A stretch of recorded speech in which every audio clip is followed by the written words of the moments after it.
So let's talk a little bit more about that whole push-forward combat that you're describing, and that kind of shows it in action. You're never stopping. You might be backing up a little bit, you might be moving to the left or right, but you're always kind of pushing combat forward, right? Is that...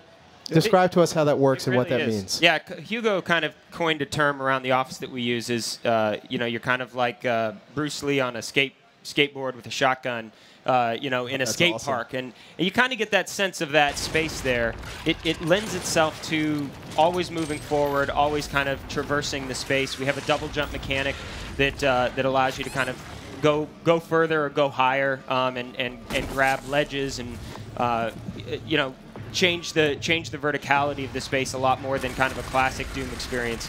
But it is always about kind of moving forward and using the space to your advantage, moving your speed to your advantage. But the enemies can always flank and find a new angle on you. So, as has been said, you stop and you die pretty much in the course of this game. You're never not multitasking. There's always like 4 or 5 guys, and there's a heavy here, and an imp running around, and they have these super shot fireballs, and you could hear it wind up just like in the classic Doom. And it's sort of like lock-on missiles if you're in like an F-22, and you hear go beep beep, you know that like you better move fast. So there are always cues everywhere. There are visual cues in the corner of your eyes. There's audio cues. There's all kinds of ways of knowing that things are happening at all times. Literally, you're always in danger. In the middle of an arena, I'll just do figure 8s even when I'm just paused because they're always trying to nail you with something. And when you play it on hard, one hit, you're dead. You can get into really good combat rhythm, and that's kind of key to the game is just this constant motion and rhythm. And with the drops that are coming out, your health is really low, and in the middle of big combat, you don't look for health packs. You look for fodder because if you don't find something to kill, you're going to die. Right. One of the parts I really love about our game is that's that ever-changing chessboard. Like the battlefield is always changing. The AI is always making a move. You need to counter. The minute you counter, another AI is coming in.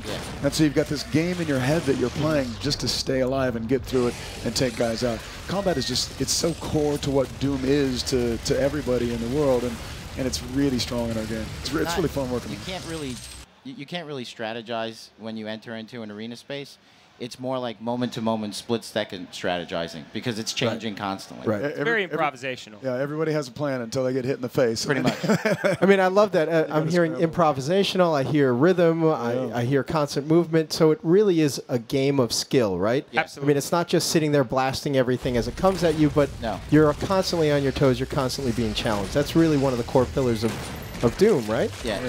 And when it's on hard, if you just straight line a guy and just like, I'm going to take him out, and I'm going to take him out, you're going to get wrecked. Like, you kind of have to do, like he says, on a skateboard, like, that's why we call it skate parks, because you have to kind of do drive-bys. Like, I'll put a couple in you and a few more in you, and I'll come back.